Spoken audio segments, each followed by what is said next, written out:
O le ale e senga le fo bava aia quarantine, mo le whaanofo e sea isolation. A whai o masalo mea o APC le whaama el COVID-19 iwa. O ta taulo ona e nofo fifi le mo, me e nofo bava aia quarantine i le whale.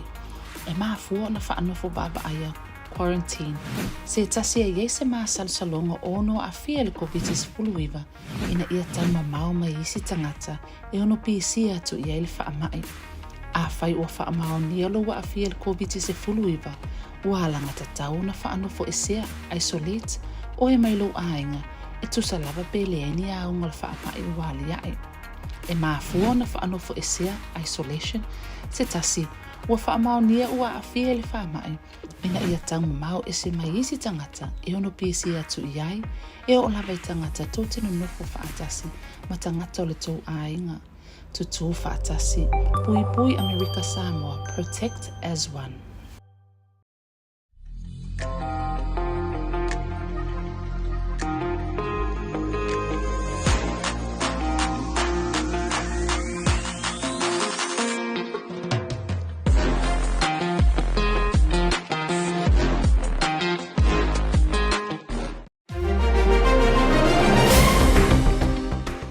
O te whaatalo whantu i tātou tala o oto mai lau KVCK mo le nei a fiafe le aso lulu. O le aso whale nei o Aprila i Amerika Samoa ma lo le tawata i si o tātou atunuu. E momo atu o le wei nei se whaamanianga mo tangata whaingaluenga whaapema pisinisi na a fia tupe maua ma taimi whaingaluenga o no tātou tapu o Kvzktv. O le nei proklame o tau o le Cash Assistance Program o lo whaatupeina mai lalo le arba ma le amawaise fisosoani tau tupe mo a tātou tangata whaingaluenga le malo whaapea pisinisi tu maoti sa a fia tupe i le taimi o le mata mai le asolusu lua Februari o le tausanga nei se ia mai ea Aprila sifurvalu. I se whaatalanoanga ma le tamaitai whaatonu le matangaluenga va e tangata whaingaluenga le malo i a len puloa lai malo ma suyo le nau whaingaluenga le tau nei.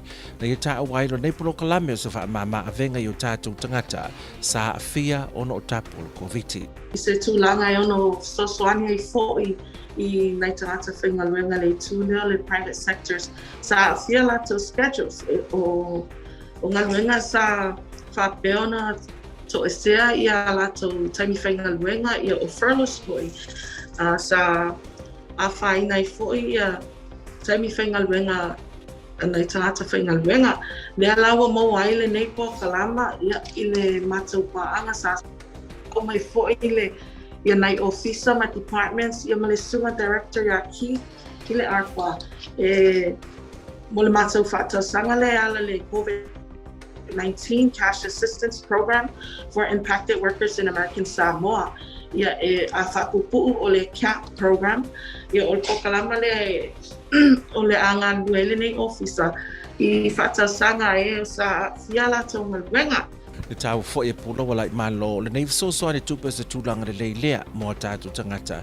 E fisosoani i ainga ai mai se o fufuanga masani ma so se tangata e anga vai lalo nei proklame e tusa pele o se tangata nu o Amerika na paule vaanga i a mautinoa sa e ngadue Amerika Samoa e na fia o i tūlafa i ngaluenga ma tupe maua i rea vai tau o no tapu o Kvzktv. O lo o a fia ele to tēno lo i tono tātou businessi tu maoti o le operations uma le malo sa whapeona whaawawina pea ngaluenga le malo ia maletele o organizations ia ai mo tangata whaingaluenga o lea sa fia ia lato ngaluenga lea ia ile i tu lea o le o businessi laiti ia ma businessi fo ia tu maoti o le Star Cares ia ma small businesses i le private sector. Whaamania mai fo e le whaletoi a Rose tu ia sopo e lua sa lau whaas furu tā la le vai aso le tupe maua le tangata e anga vaa mo le vai tau na o Februari lua sa furu rua i le aso sa furu varu Aprila. Mai e fo i aia ingo le talusanga mo ia whaamanuianga whapema vaanga mo o mia e au na awina ato le atunuu. Olo o ia applications matulanga ina ia mwhaio na anga vaa i tangata nei mo le nei whaamanuianga. E te tau ana iai o lato uru siaki. Ia, matusi mai whare whainganuenga, ina ia mautu le rei mai loa sa lato whainganuenga i business ia. a whai ele o iai ni pepa ia ele mawhai o na mātou a pisosoani atu ia i tātou.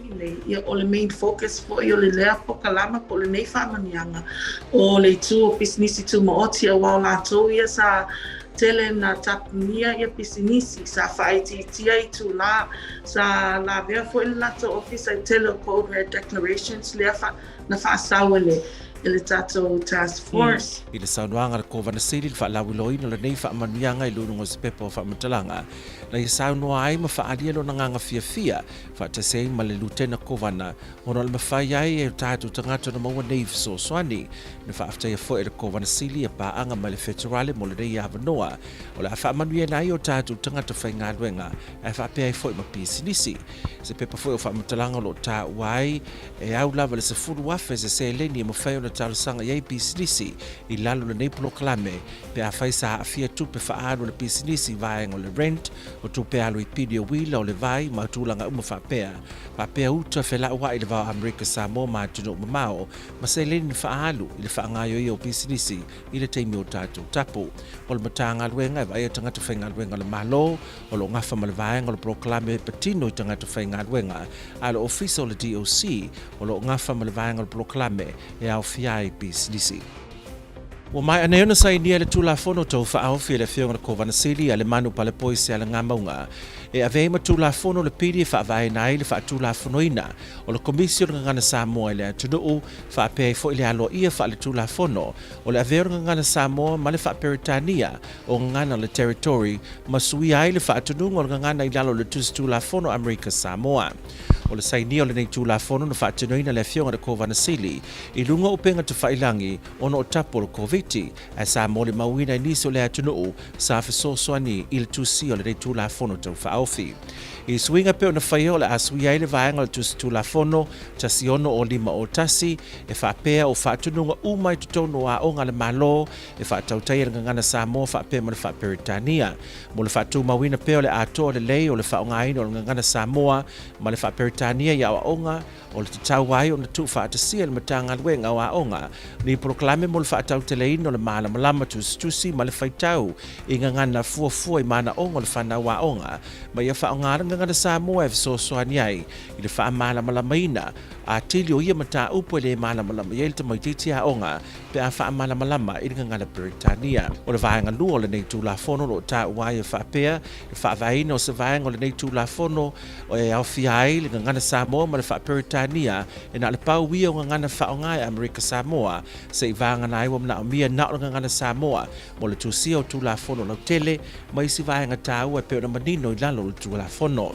O le isi fo i mata upu i lalo lavo le nei tula fono e au fiai le whaavaina o le vaenga sa furuono po le title 16 o le tula fono ina i manino ai vaenga nei o le komiti o le au fiai sui e sa furulima ma le vaenga o mata upu tau Samoa a le kolisi mawalunga Amerika Samoa o le whaatonu po se whiriwhiria le whaatonu a onga o se sui tasi ma le mauta mawalunga o se sui tasi ma le mauta sui o le whailau tusi o mata upu tau Samoa ma nisi e toru e whaimasui o le atunuu o lo iai le sila fia ngana ma le anga nuu o se tasi o pine autu o le mata whaioi o komisi o le whaalau i loa lea puipuia ma whaasao ma whaasinasino te tau le whaonga aina o ngana i o langa ma soifuanga o tangata i le lumanai.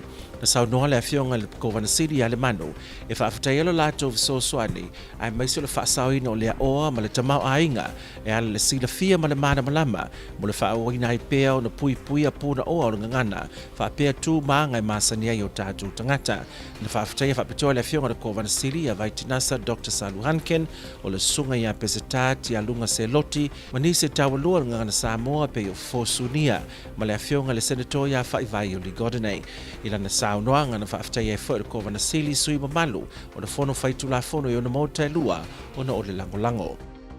O le aso na sa ili ai e lau KVCK se whaamalamalamaanga mai le mtanga luenga o alanga manuia mtautua mo tangata lau tele i le vaenga o le ASNAB e tusai ma se tua inga e whaapea wa te ena e le mtanga luenga nisi o le atunu una o atu mo le talia ino ala atu pepa mea ai o le food stamp se i vanga nā wa awina mai pepa kilia wa lea a fia il COVID-19 malaiva.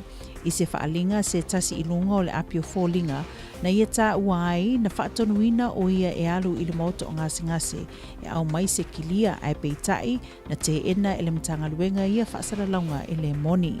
Ai ina ia mawhai o na whaawau pia le tautuaina oe o loo mawhai o na talasanga mai na ia whai sau sui pe a whai lea e o le sui e le o nopo whaatasi ma oe le whaletasi.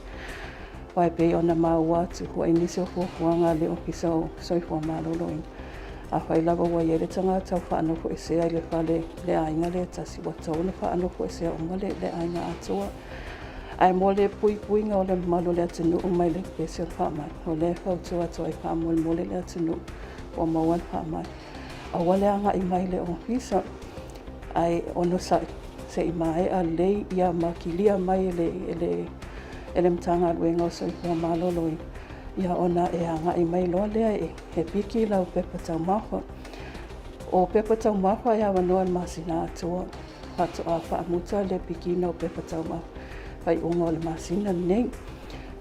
O leisi tu langa o mato wa aia. Ia o nisi ua whaailoa mai o lae whaanoko e sea. Ia ona whaamaumau le ia mato whaamaumaunga. Peita iane i nei mai ai o le tasi o le aso pe lua asu ia awa vaia le tino i nei. Ia o nisi la ia sa hautuaina whaamolmoli. I le masina o tuanai. Tauna umia mai le kilia mai le mtanga luenga o le soifua maloloi. O la ua mawhaiona release mai le home isolation. Ai e le tua iailau wala o mai. Ia o nisi hoi o i lata o lo maua pepa tau ma. Sa alu atu ai le mātou ki liwa o pepa tau ma. Ia peita iane whailoa mai e nisi o pānau o lo talia me te poni. E le mawhaiona i mai whahoona o lai mau e whaama. Ia nato e taliu mai lea o le au whainga aluenga. Ia o le whautuanga masani. Whaamoe mole. Lawa mai le onsai. Sa i mai a le ia aso la ia o whautuaina i oe. Ia ona e wala o mai la ia. Na tā ua le mtanga luenga o pepa o food stamp e te tau na saini i ai le ana ia pepa. Ai peita ai o nisi wa afia i au ngol COVID e le mawhaio na ave i ai ia pepa se i vanga nā wa wha maunia o mama mai i aunga. O le whautuanga masani lava mana tua le whaia o whifufonga i no whanga whaitele. Ia tau sisia le ono futu i le wā mamao ma le sitangata ma ia fufuru mamao lima i teimi uma. O nei lava whautuanga ina ia whaititi ai le pipisi o le wha mai tutonu o le atunu. Ia mana tua foi a whai o oe o se tangata wa afia po wa positive i le COVID e mo o mia lava na e toe a siasi na tanga luenga soifua maloloina e kili ai oe na ia mawhai ai o na tau awa o tau pepa tau mafa le food stamp i masina taitasi. Moni Fasili wala awane i le office o le ASNAP i le ono tolu fitu lua o. O se whaalinga tāua le nei ma le mtanga luenga o le puipuinga o songa le mu whaalo toi whale le Homeland Security ma le office o le TAMCO a wina mai le itu lai le afas fulmatasi le tai au nei a so lua perila sono luafia lua. O lo iai nei se fiso swani tau se leni a le FEMA mo maliu na mafua mai le COVID-19 fumaleiva a mata mai a Januari lo na so luas fulu luafia lua. Ina ia e anga waa mo COVID-19 fumaleiva fale lawa singa fiso swani e te tau ona e au sia tūlanga nei. O tūlanga nei e anga waa ai mo le nei fiso swani tau se leni mo fale lawa singa. Mua maliu i totonu o Amerika a afiai ma Amerika Samoa. Lua le tangata o loo whaia le talusanga o se tangata Citizeni Amerika e te tau na avea ma Citizeni Amerika po o se tangata ua mai au na pepa nofu mau na whaatupeina le whale lawasinga mai le masina o Januari lua. Tolu e le a whaina pe Citizeni le wa maliu mo le neifso swani. Ia wha maonia e le pepa oti maliu o le na maliu ono o le COVID-19 fumaleiva. A whai o le maliu na tula i mai le wā o le masina o Januari lua ma le masina o me no nasus fumaleono lua a le o tusi ai na maliu i COVID-19 fumaleiva e ma whai o na wha o mai se tusi ua mai a o na sainia e se fō mai le whale maliu o le nei tusi o le a wha mauni ai le mafua anga na maliu ai. O pepa mwhamatalanga nei e au ina tāpena a o le i whaafiso tai le fima i le numera valu whawha, ono valu wha, ono tolu tolu tolu mō lau talusanga. Lo ingoa, numera songa le mu, asu whanau, tuatusi, pusameli, ma numera telefoni. No fuanga po le tuatusi na maliwa ili tangata. Wha maunga mali siti mai fiso swani SS mo le maliu na mawai I isi ala, e au fiai fale lawa singa, fo ai SS mai isi poro kalame al malo, po wha la potpotonga SS. Le suafa mwha matalanga o seisi tangata ito atasi o lo fai wha atasi le tarusanga, pe ai seisi e ese mai a te oe na whaalu tupe mo le maliu. Ai ni fasili mo nisi wha matalanga, whala au mai le tamko I le ono iwa tolu walu o. E o mai le tau nei wa lima fe fetus fulwono le afa o le atino o wha mawina wa fia iaunga le COVID-19 talo na pipisi tu o le wha mai. E se whamtalanga ma le tamatai whamai a Elizabeth Lauvao o lo ta wai e whapea ma le hiva se lau duas fultasi su enga sa whai le asona nafi I le DOH ma le mauta ngasa I whanga alu e se lau se fulu rima I la tau na maua wa fia iaunga o le COVID mai le numera lima fe fetus fulwono o tangata o wha mawina wa fia o mai le tau nei e lua afe, lua sa lau vaiva, tangata wa mai a taimi na whaanofo se ai ma watoe malolosi. O lona winga, e lua afe e valu sa lau lua sifururua lea whai o tangata o lo iai pēle si amolo COVID. O le tausanga e sifuru valu le tolu sifuru lo vai tausanga le nei o lo mawalunga pēle numero o lato wea afia. O lo mawalunga pēle numero tangata afia I tafuna, I le valu sa lau valu sifuru lima, o no uli le lima sa lau fitu sufa, o le one le tolu sa lau fitu iwa, pango lua sa lau iwatasi, ma ili lua sa lau valuiva. E o mai le so, o valu sifuru tesi mo le 5% le au whai o le atiru o mai a umatuia lua o le COVID. E o mai le so, e le seisi manua wa afia le COVID.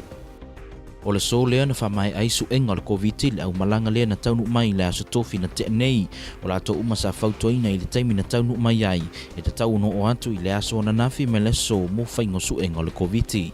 O le ata tala mai le whanofo se I le ainga I le aso lo na fitu talu na taunu mai.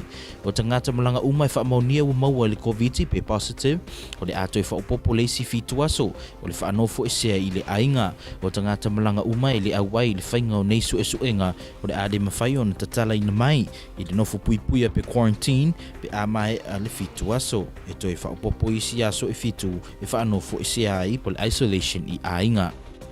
O le masino te sema o le tausanga nei na awina atu wai se tato report I lungo le KVCK I se talusanga a le tamana whai I lungo le apio fōlinga mo se awa noa I lungo le waalele I Hawaii se I whaatoptope siona atali I nā whai nalo na mata I se whaalawilawe le whale na toa tele le atu nuu na tali I lungo le apio fōlinga I le au ngani a le nei tama mo se visosoani o nisi na ofo le a leo I le malanga I lea mai aso I Hawaii au le a ave le awa noa I malanga I le tamai alo ia tangwai malona tali ia fetu wau e sa ili tonga fitia I Amerika ma o nisi na tali I le au ngani a le nei tama o le ofisa le Medicaid le whaatonu ia Sandra King Young e au walatu I le ofisa o le Kovanasili o le fisoswani a le Medicaid o le awinatu lea o le ali o fetu wau mo tonga fitinga I se tasi o whale mai longa mo tameti I New Zealand ma o la vai aso nei lea na toe taliu mai ai le ali o fetu wau wa manuia lana sa ilinga fofo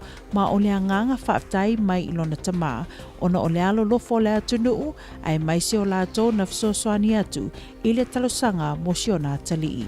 O le viinga ma le whaftai le atua e le whaititia ona no na alofa molo na ngalei lea ua manui ai sa ili ngā tōng fitu le talii aftu wau I New Zealand o se talawhiwhia lea ua taunu manui mai le whai ngā malanga ua pule alofa le atua ua manuia tautonga ma talawai le atali I lona mata lea sa whaaina ia te sema le tausanga o tea ia whai ala o whatau waa e whai masui le atali I aftu wao ma le ainga e mamoli atua I whaaftai tele I le afionga le nikovana ma le lute nikovana whaaftai mo le whaawawina o le nepolo kalama mātongo fie e ala atu le Medicaid e suru whai atua I tātou tangata anu I New Zealand mo tonga fitinga tu ngā whaaftai tele ano po chief of staff le afionga le whaasina loa tui mawave lau pola whaaftai tele I lo wanga le lei whaaftai lo walofa I le atali I aftu wao ma le langolangoina o le whaamoemoe o le sailinga tonga whita le atali le nei ua pule alofa le atua ua manuia whaaftai whamanuia le atua whaaftai tele le whaatonsili a Sandra King ma sui whaatonu ia whailangi o whai ai ma le official Medicaid na tūlai mai lo le whaafita auri sa wawe lava na tali atu le official Medicaid ma maua ilo le avanoa e malanga ai ma le atali sa whaaftai le lofa whaaftai le angalelei whaaftai tele le whaatonsili le LPJ mai se le fōmai Dr. Tana le ana whaia le tautonga le atali i aftu au aile i malanga ese atu i New Zealand e mamoli fo i le anga whaaftai tele lava le Pristania Rotary Club mai se le mamalu e kalapu sa o lātou wanga le lei ma fōa i se tino i tupe e lua afe lima se lau wa manuia le atua i lau sunga Pristania mai se le mamalu e kalapu whaaftai tele i lātou uma ua le maua o tau swafa sa awina mai o tau o whalofa talo mwhaamanuianga i lungo api o fōringa whamanuia le atua whaaftai tele i seo mātou mtanga luenga me tisi loa sunga le whaafenga inga i a Afaraima ma le whaitua ma mtawhale fia whaaftai le no whautalo whaaftai mo tapo inga Ilo unwa Fetuau Manuia ma Atawau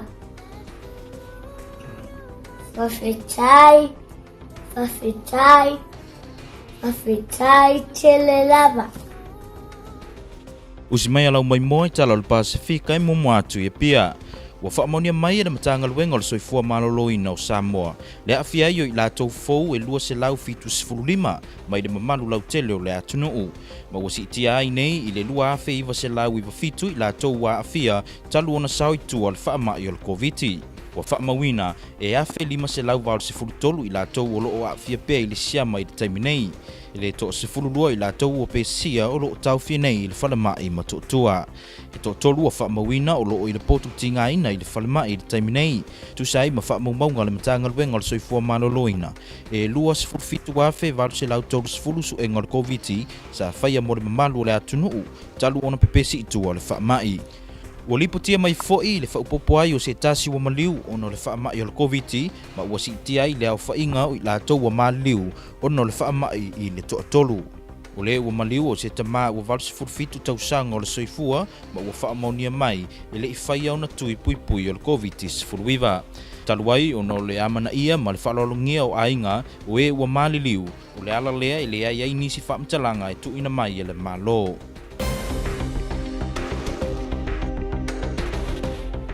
Tala tau mo Amerika Samoa. Pona nei mo le aso tofi e ua inisi o taimi e ta ape nai timu vevela e valvalu ma lua e fituiva sa vidi mai sa sae sifurulima le lua sifuru mai la li tula. Po le aso tofi ma le aso wharaile ma tele ina uoa e to ulu timunga ma lua e fituono vevela e valuono sa vidi mai sa sae sifurulima mai la li tula.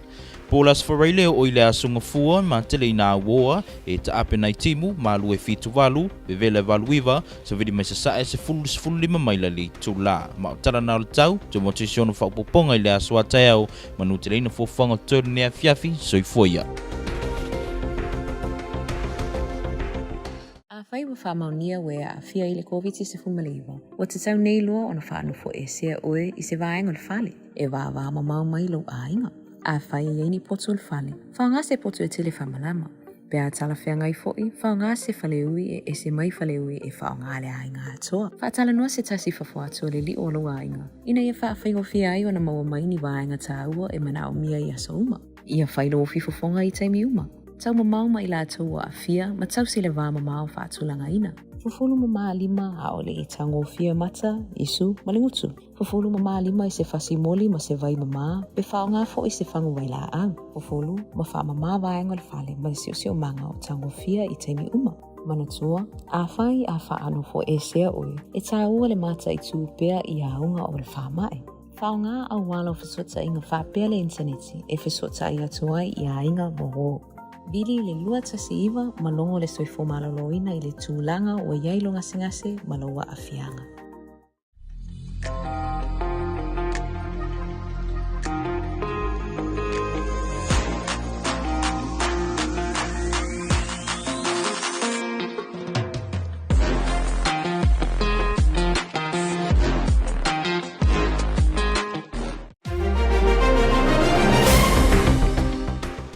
Talofa, you're watching this quick update from KVCK News. Thanks for joining us.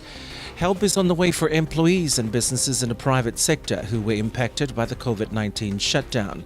In announcing the cash incentive program today on a Zoom call with KVCK News, Director Lynn Pulowalai-Malo of DHR said cash assistance programs are funded by the state and local fiscal recovery funds under the American Samoa Rescue Plan Act, or ARBA, and will cover the period from February 22nd this year to April 18th.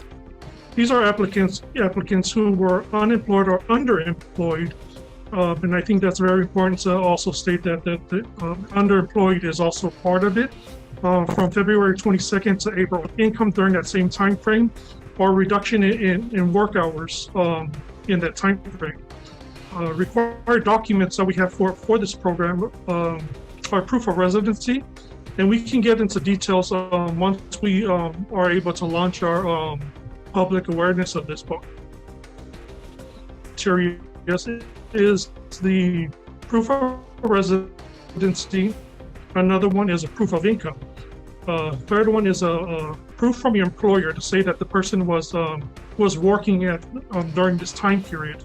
And then there's two other requirements there that would come from the employer too, is proof of underemployment or unemployment within the time frame. And then, like Director Lynn said, they all have to provide proof to support their impacted situation or condition within the same time frame. Deputy Director Max Tuitela praised this assistance for our people, saying the assistance will aid in the immediate needs of eligible workers that have been affected by furlough or reduced hours of employment. And our main focus is those workers who are unemployed or underemployed during that time frame of the Code Red Declaration. So that's mainly the focus. It's a cash assistance. It's not to replenish or replace any wages lost. We are actually prioritizing the lower wage earners with this cash assistance. That's the main concern that we were reading through on this implementation and proposal. The program will provide up to $240 per week for qualified workers for the period that they were furloughed due to the Public Health Emergency Declaration on February 22nd. The Director of Human Resources said her staff will very soon conduct outreach programs to further explain criteria and other requirements, such as training of staff members that will be in charge of handling the application process before they can start rolling out the program in May. DHR is encouraging everyone to apply online once applications open. A press statement from the Governor's office says Governor Lemanu and Lieutenant Governor Talawenga are grateful to our federal partners for the opportunity to provide direct assistance for our local business community and their employees during these difficult times. This is part of our efforts to be on the path to economic recovery as we navigate through a new norm in our lives, especially operating a business through our first COVID-19 community spread. Department of Human Resources will administer the program and provide details for the application process, eligibility criteria, and the distribution plan. The cash assistance for impacted businesses will assist small to medium-sized businesses that, due to the Public Health Emergency Declaration, were required to close or reduce hours of operation, resulting in a drop in revenue. The program will assist or recover business-related costs like rent, utility, shipping, and other eligible operation expenses up to $10,000 worth per business establishment. The Department of Commerce will administer the program and provide details for the application process, eligibility criteria, and the distribution plan. Governor Lemanu said, "I commend ARBA oversight of his Keith Kipawa, DOC Director Petty, and DHR Director Lynn for their unwavering commitment and leadership in providing aid to our business community. We remain committed to supporting our private sector and being a partner for the territory's well-being," says Governor Lemanu. Honourable Governor Lemanu Palepoisia Ngamonga has signed into law the Samoan Language Commission Bill. This law will establish a Samoan Language Commission in American Samoa, establish both Samoan and English as the official languages in the territory, and will amend the languages of instructions in the American Samoa Code Annotated. The event was held virtually via Zoom with various members of the community that have contributed to drafting this bill. A press statement from the Governor's office says changes will be made to the American Samoa Code Annotated as enacted by the Legislature of American Samoa. Amendment to the American Samoa Code annotated section 160510, language of instruction will read as, instruction in all public schools shall be in the Samoan language and English languages. To ensure students acquire proficiency in Samoan, English and academic subjects, the Department of Education shall develop quality literacy programs based on research and the current needs of the students, but the Samoan language may be used when necessary to facilitate teaching the English language. A section will be created to the American Samoa Code annotated to read as, Samoan and English shall be the official languages of American Samoa, except that Samoan will be required for public acts and transactions only as provided by law. A new chapter will be created in Title 16 of the American Samoa Code annotated to read, Chapter 17 Samoan Commission of American Samoa, Chapter 17 Samoa Language Commission of American Samoa.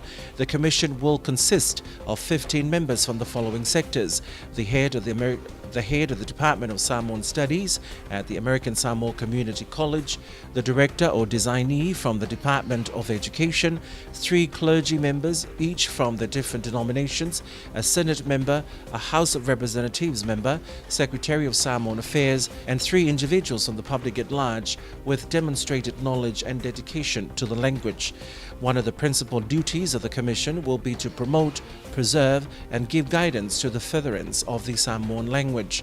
Governor Lamanu highlighted in his remarks the long anticipation of this event, saying, "We have come a long way to witness this day. Your invaluable efforts, along with many others in the past, has contributed to our ongoing quest to preserve our life, the Fa Samoa, and to preserve our language." Governor Lamanu expressed his sincere gratitude to those who have made this day possible. Vaiti Nasa Dr. Salu Hankin, Pesatati Alunga Seloti gave their remarks on behalf of the committee. Governor Lamanu applauded their achievement and acknowledged a few pioneers of the Samoan language, such as Fofo Sunia and Honourable Senator Faivayuli Godane. He also commended the legislature for their support. Today, KVCK sought clarifications from the Department of Human and Social Services ASNAP program regarding a claim by a recipient of the food stamp program that he was turned away by staff because he didn't provide confirmation from LBJ he was cleared of COVID-19.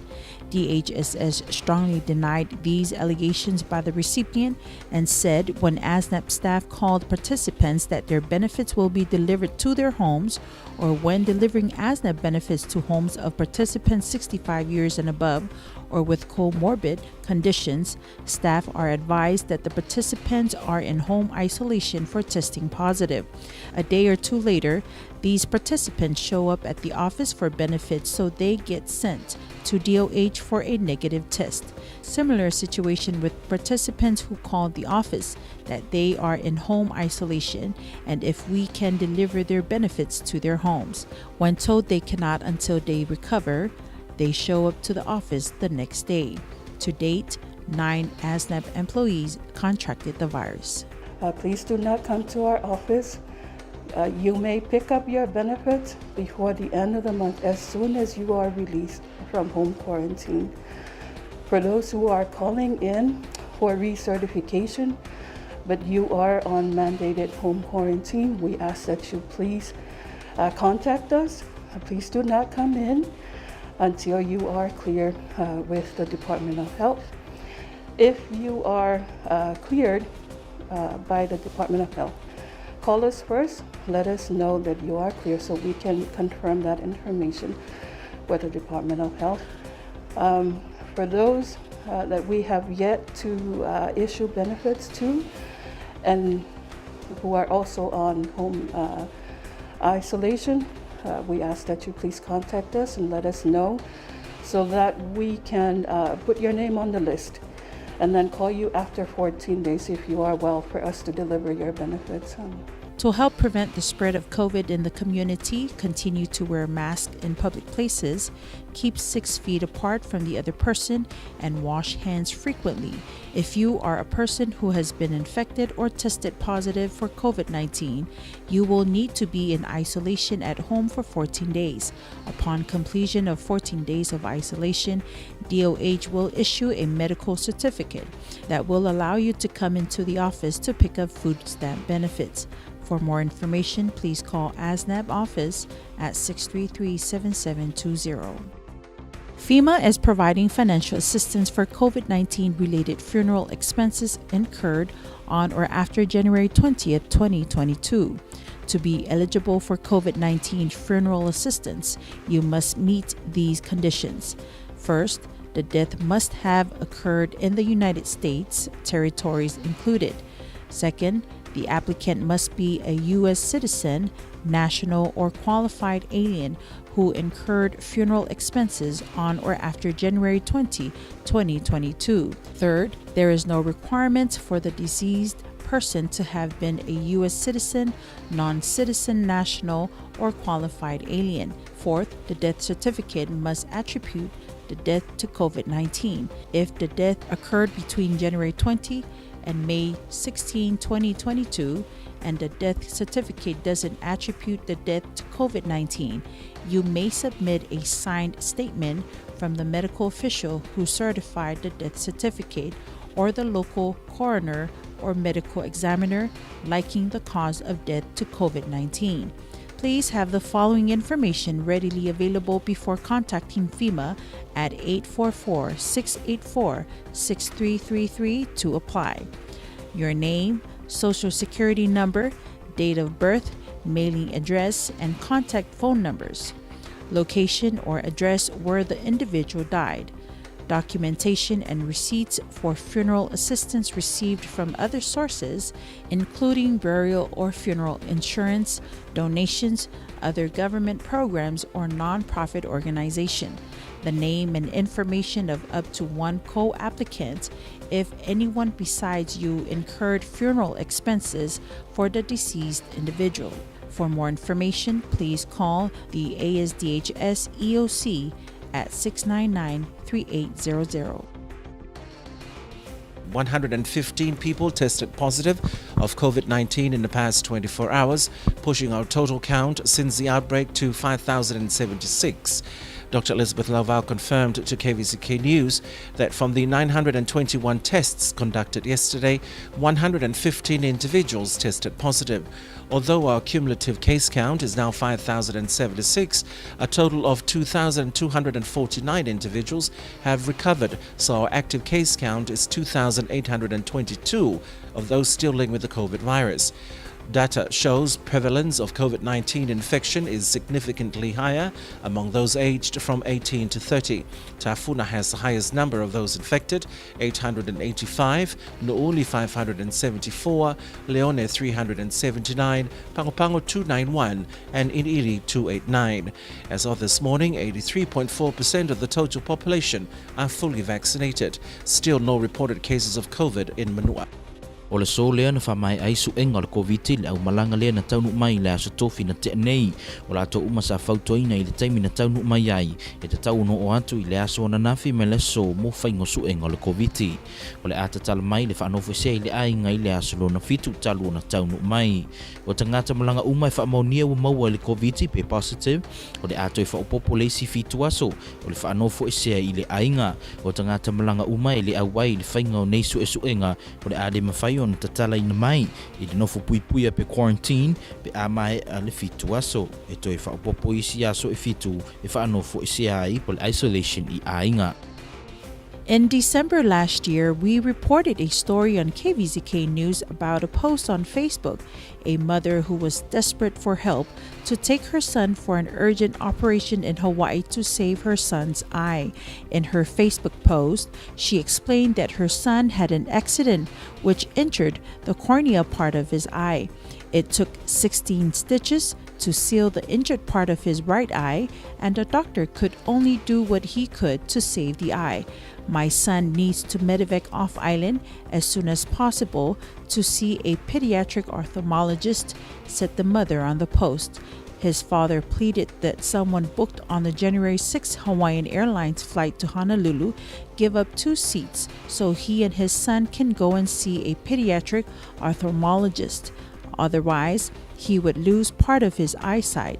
Those who responded to the post offered to give up their seats. Then came the call they didn't expect. LBJ Hospital and Medicaid to Medevac offered to Medevac young Fituau and his father for treatment at the Children's Hospital in New Zealand, everything paid for under the Medevac program.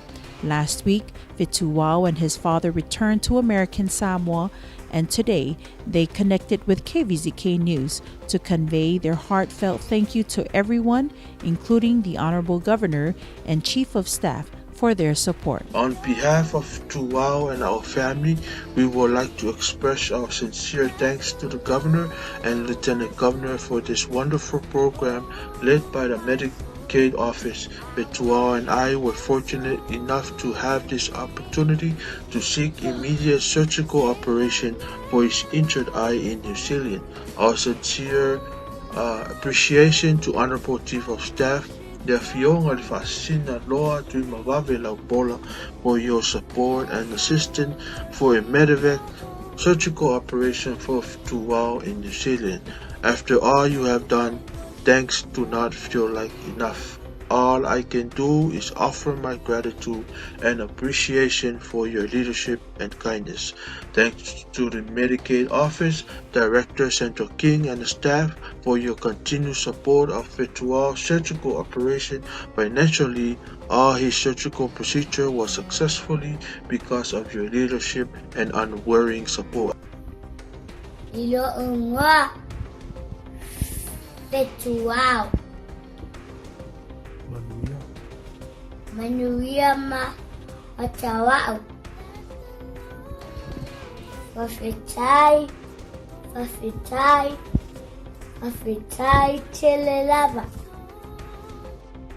The Ministry of Health confirmed 275 new community cases recorded in the last 24 hours.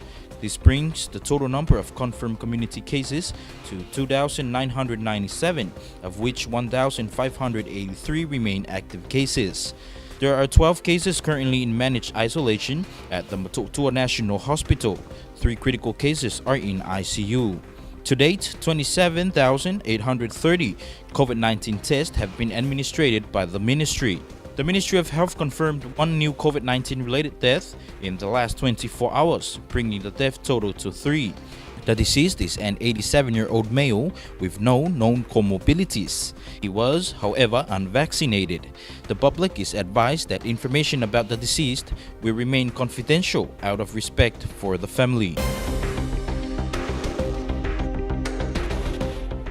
American Samoa, here's your weather. Tonight is partly cloudy, isolated showers, highs in the upper 80s, east winds 15 to 20 miles per hour.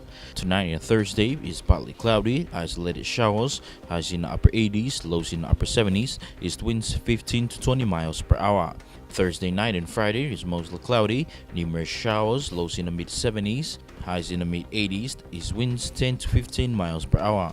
And looking at Friday night through Tuesday, mostly cloudy, isolated showers, lows in the upper 70s, highs in the upper 80s, east winds 10 to 15 miles per hour. And that's your weather. Another update for tomorrow. Have a pleasant evening. Good night.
This is our stunning American Samoa, home of KV.